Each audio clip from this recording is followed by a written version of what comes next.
So he said good-bye very politely to the bicolored python rock snake, and helped to coil him up on the rock again, and went on, a little warm, but not at all astonished, eating melons and throwing the rind about, because he could not pick it up, till he trod on what he thought was a log of wood at the very edge of the great gray-green, greasy Limpopo River, all set about with fever trees.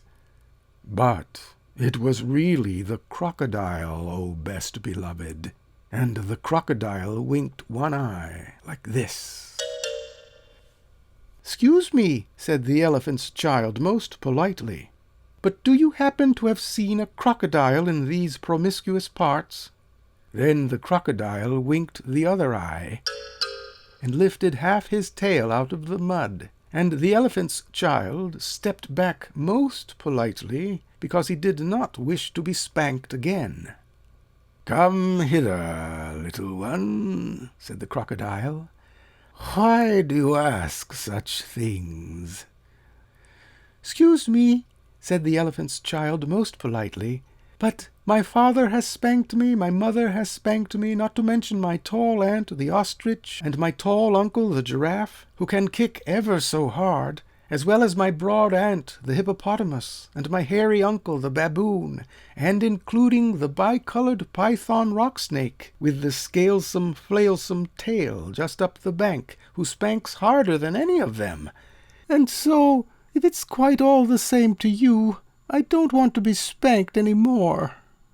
"Come hither, little one," said the crocodile, "for I am the crocodile." And he wept crocodile tears to show it was quite true. Then the elephant's child grew all breathless and panted, and kneeled down on the bank and said, "You are the very person I have been looking for all these long days. Will you please tell me what you have for dinner?" "Come hither, little one," said the crocodile, "and I'll whisper." Then the elephant's child put his head down close to the crocodile's musky, tusky mouth, and the crocodile caught him by his little nose, which up to that very week, day, hour, and minute had been no bigger than a boot, though much more useful. "I think," said the crocodile, and he said it between his teeth like this, "I think today I will begin with elephant's child." At this, O best beloved, the elephant's child was much annoyed, and he said, speaking through his nose like this, "Let go! You're hurting me!"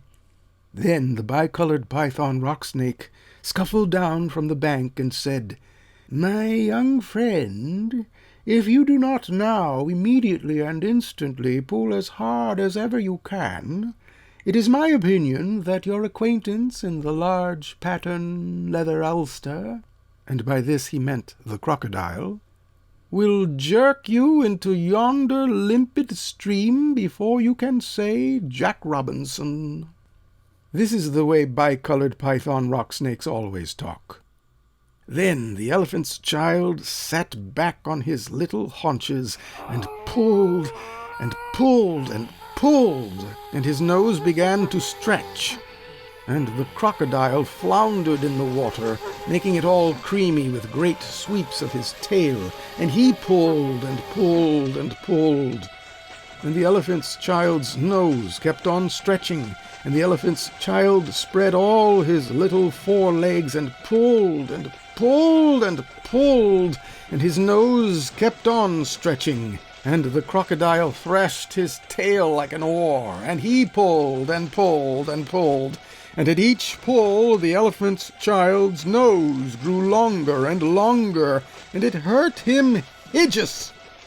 Then the elephant's child felt his legs slipping, and he said through his nose, which was now nearly 5 feet long, "This is too much for me." Then the bicolored python rock snake came down from the bank and knotted himself in a double clove hitch round the elephant's child's hind legs, and said,